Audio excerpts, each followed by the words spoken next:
My brother has severe autism, and I have always hated him. AITA? My brother has severe autism, and I hate how he's turned my life into a living nightmare. I hate him. I know it's wrong to say that, but it's how I feel. Ever since my brother was born, I seem to have disappeared from my parents' radar. I was excited to be a big brother when I was 5, but that excitement quickly faded. The change was gradual, but undeniable. Suddenly I was moved to the basement because he needed to be closer to mom and dad. It was hurtful. The basement was creepy and cold, and I missed the warmth of being with them. The nights were long and lonely, and hearing the rest of the family's voices upstairs made me feel cut off, like I was an afterthought rather than a son. Having my toys broken by him was another blow. He didn't mean to break them, but it happened frequently. I remember trying to explain to my parents how this made me feel, hoping for some sympathy or even justice, but all I got was, "He's younger than you, he doesn't understand, you're the big brother, you should be more understanding." It felt unfair. Those toys were my refuge. Seeing them broken and no one caring to fix them just added to the feeling of being invisible. The iPad incident was the last straw for me. I had always performed well in school, but then one day it was ruined. My school was angry with me for being careless, and my parents just added more responsibility, with no one stopping to consider that it wasn't actually my fault. I was angry and hurt, but mostly I felt alone dealing with this mess. It wasn't just about the iPad, it felt like no one was supporting me. Honestly, trying to balance being a brother and living through a tough life. I love my brother, of course, but my parents seem to have forgotten that I'm still a kid. Every time he needs something, I have to drop everything, whether I'm studying, out with friends, or trying to rest, as if I'm on call 24/7 without being registered. I can't remember the last time I went out with friends without constantly checking my phone, worried that I'd miss a call from home and need to rush back. My life feels like it's always on pause, waiting for the next crisis or call for help. That day, I decided to go see the new Avengers movie, which was a big deal for me. I hadn't made any plans just for myself in a long time.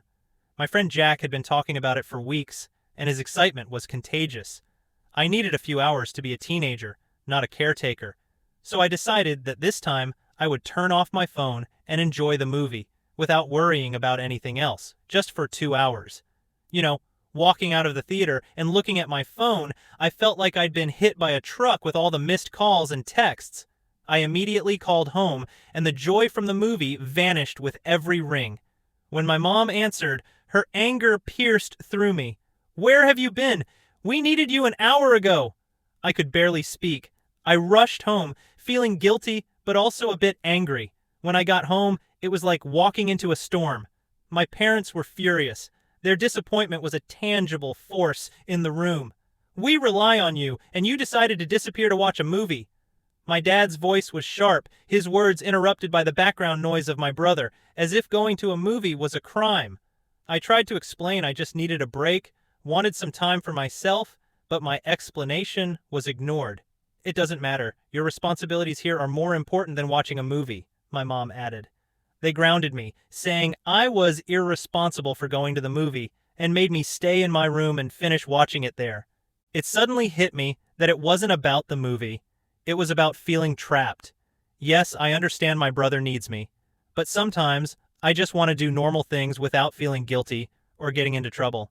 Since I'm 18, it feels like I'm not allowed to have my own life, and it's hard. It's like I'm stuck in a role I never chose, longing for a normal life within a situation that feels abnormal. I love my brother, but at that moment, I couldn't help but feel deprived of simple teenage experiences, friendships, and carefree moments. Living at home feels like I'm stuck in a cycle, with everything revolving around my brother and his needs.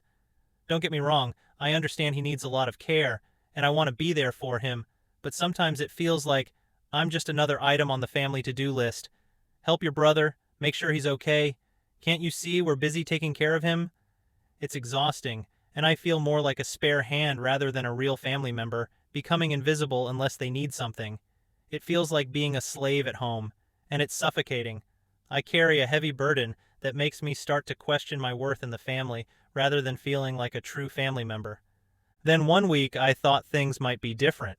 I was chosen to give a speech at a school event, and this recognition ignited a spark inside me. I worked hard on that speech, pouring my thoughts and feelings into every word. When my parents said they would be there to see me speak, it was the first time in a long time that I felt valued. Finally, something for me. I worked every night preparing the speech, imagining looking out at the audience and seeing my parents there, maybe even seeing them smile proudly. That excitement was like a beacon, a rare light in my dark daily life, as if this time things would be different. But they weren't. They missed the speech because of my brother's issues. They once again shifted the blame onto him.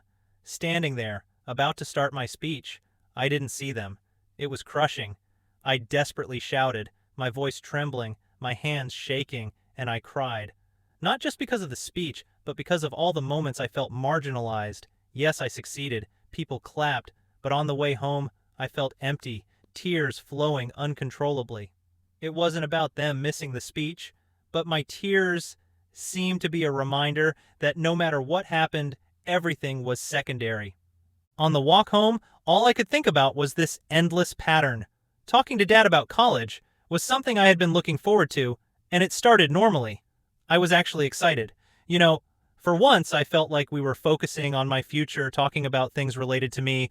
I started to think that maybe college would be my chance to leave home, do my own thing, and get away from the chaos at home.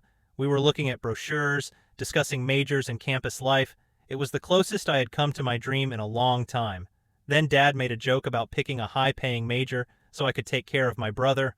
After they left, he laughed, thinking it was just a casual comment, but it hit me deeply.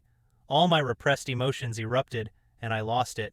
I started crying and shouting, telling him how unfair it was that my whole life was revolving around taking care of my brother, with all the resentment pouring out. Every moment felt like I was being ignored and undervalued, trying to make him understand how much I had to give up. Everything always came back to what my brother needed, but they didn't understand.